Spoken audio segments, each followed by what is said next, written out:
इस लम्हे में मैं दुष्यंत कुमार की कुछ पंक्तियां दोहराना चाहूंगा। हो गई है पीर पर्वत सी पिघलनी चाहिए, इस हिमालय से कोई गंगा निकलनी चाहिए। आज यह दीवार पर्दों की तरह हिलने लगी, आज यह दीवार पर्दों की तरह हिलने लगी, शर्त लेकिन थी यह कि बुनियाद हिलनी चाहिए। सिर्फ हंगामा खड़ा करना मेरा मकसद नहीं, सिर्फ हंगामा खड़ा करना मेरा मकसद नहीं, सारी कोशिश है कि ये सूरत बदलनी चाहिए। मेरे सीने में नहीं तो तेरे सीने में सही, मेरे सीने में नहीं तो तेरे सीने में सही, हो कहीं भी आग लेकिन आग जलनी चाहिए। इन्हीं शब्दों के साथ मैं हमारे आज के मुख्य अतिथि श्री नारायण दास जी का बहुत बहुत स्वागत करता हूँ और मैं कहूँ वो आए और हमारे समक्ष दो शब्दों से हमारा डी मार्क्स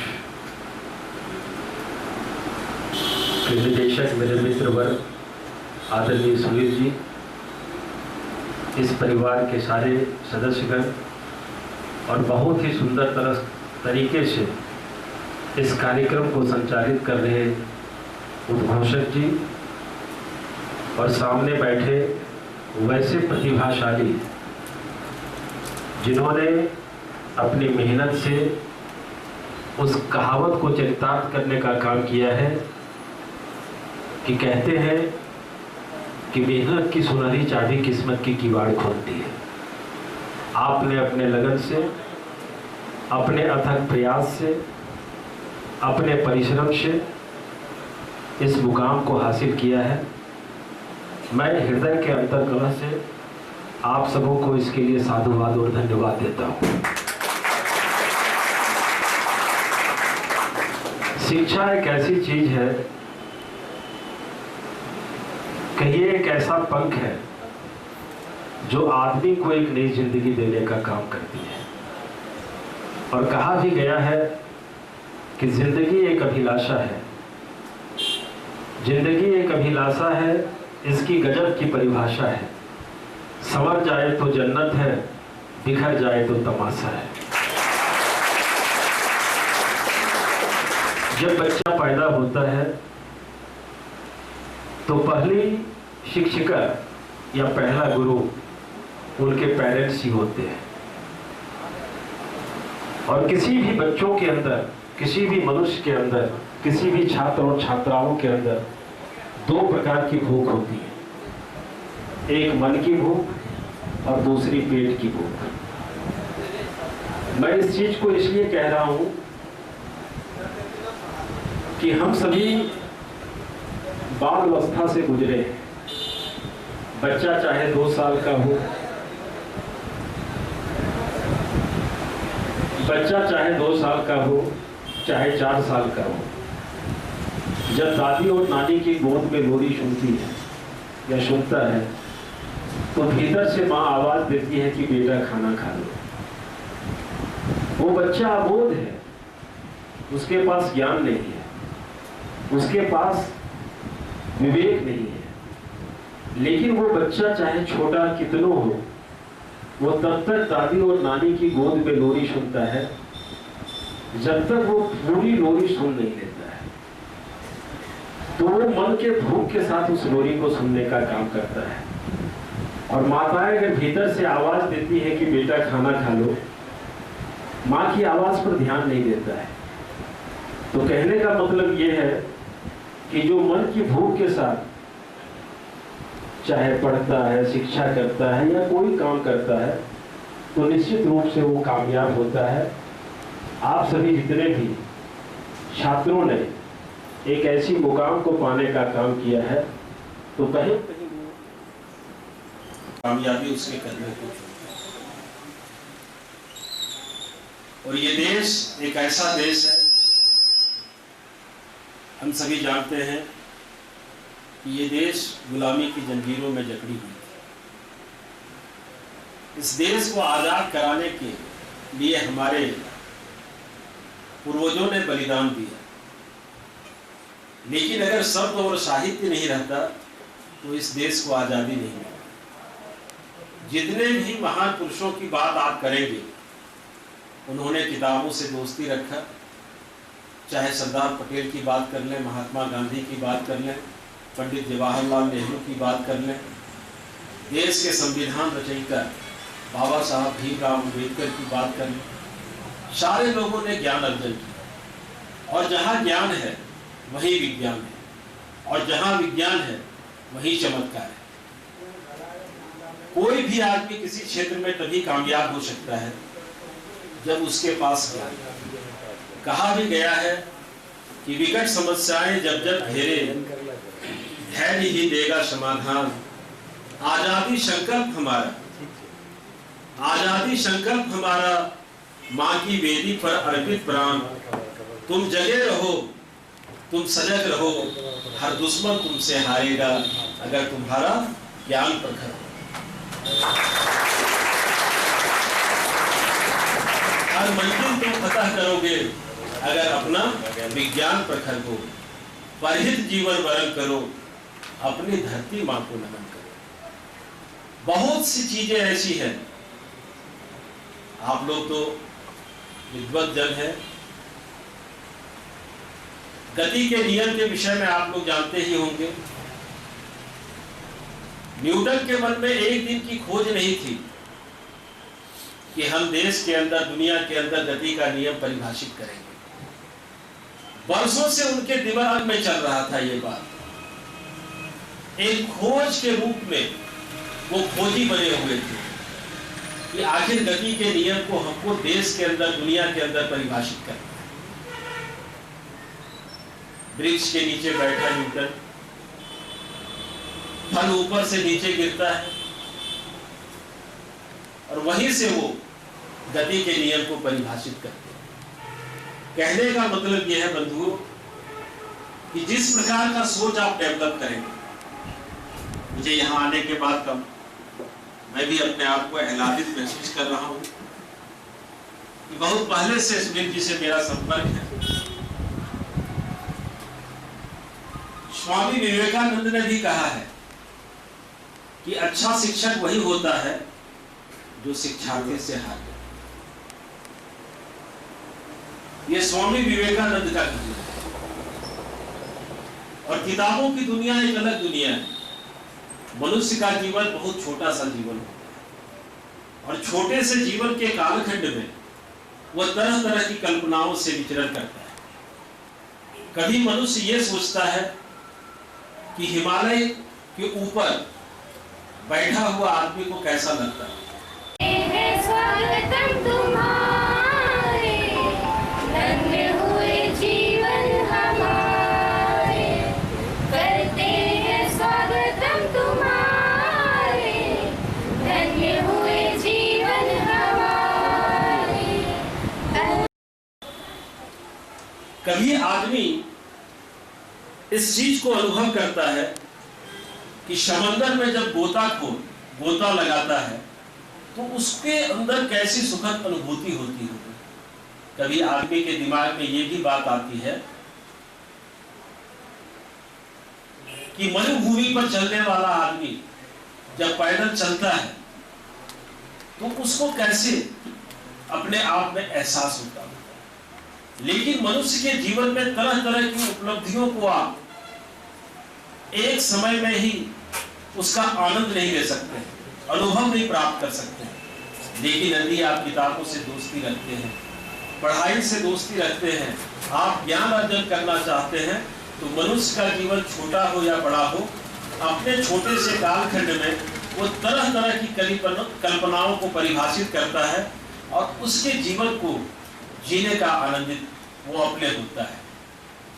आप देश के वजीर हैं, देश के नजीर हैं और आपने अपनी मेहनत से इस मुकाम को पाया है।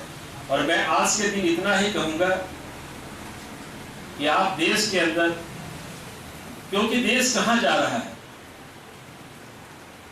एक ऐसा देश, कभी सोने की चिड़िया इसको कहा जाता है।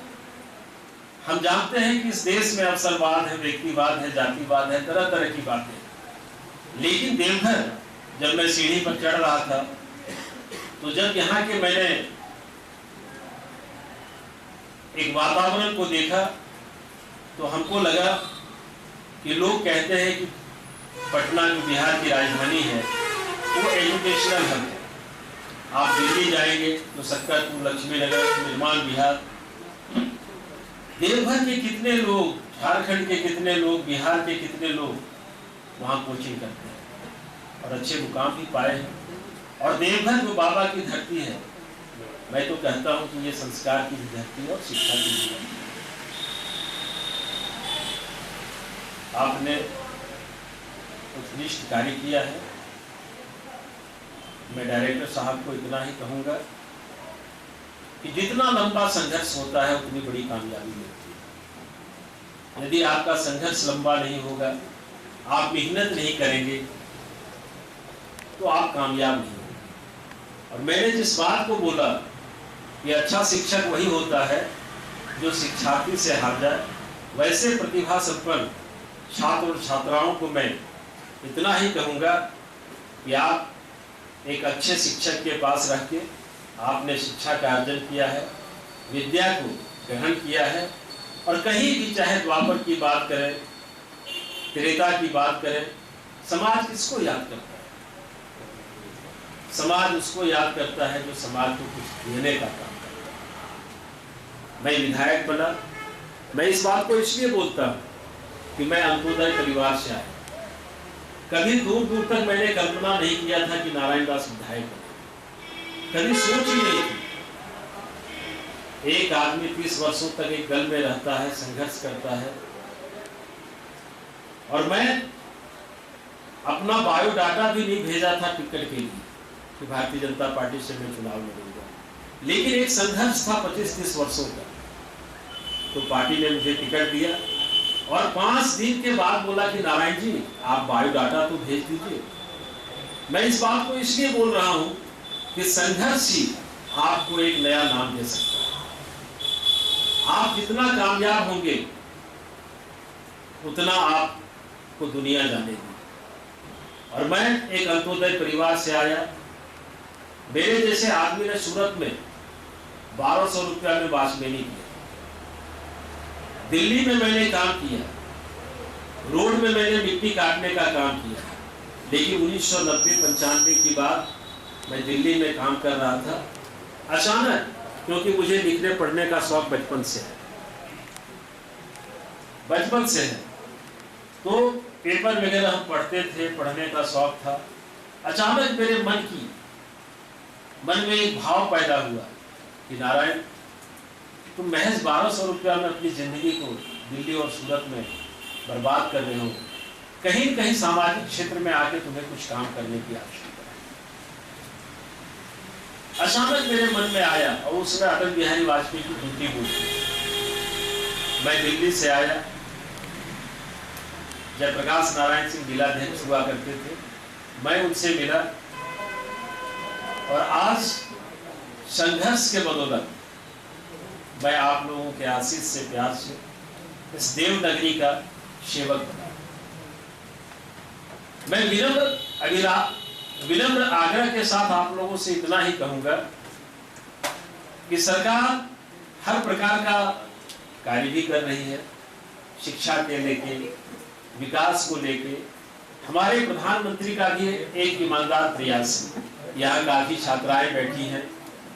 अभी पूरे देश में एक उत्सव का माहौल है बालिकाओं को पढ़ाने के लिए, और कहते हैं कि घर की बुनियाद जो होती है वो नारी होती है।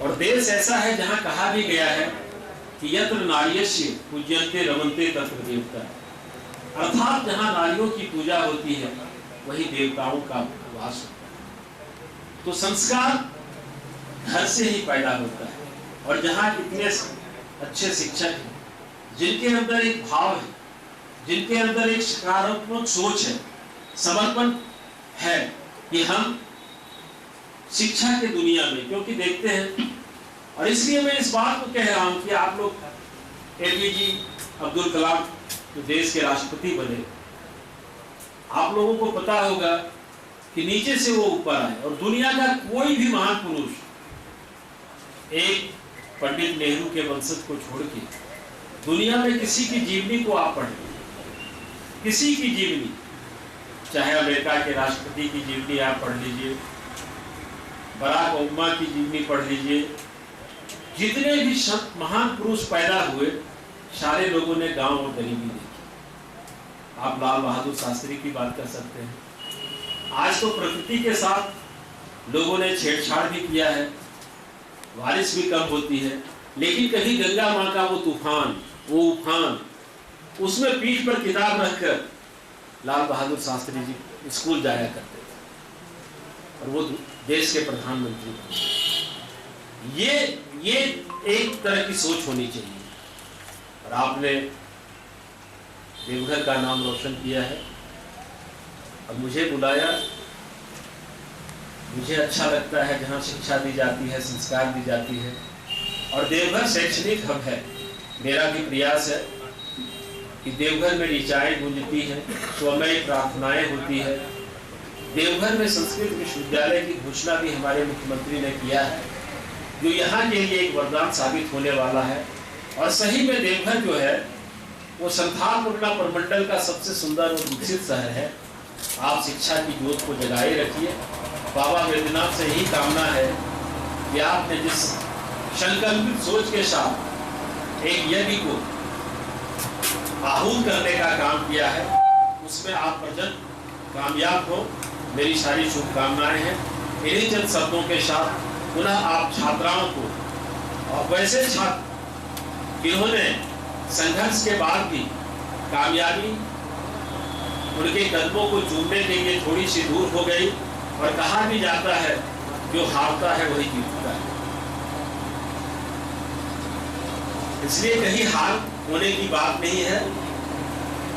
और आप लोग देश के लिए एक वजीर बनिए, देश के दुनिया के सामने एक ऐसा तस्वीर पेश कीजिए कि ये वी मार्च देवघर की धरती ही नहीं, झारखंड की धरती पर और देश के लेवल पर एक उत्कृष्ट प्रशिक्षण संस्थान बन के रहे।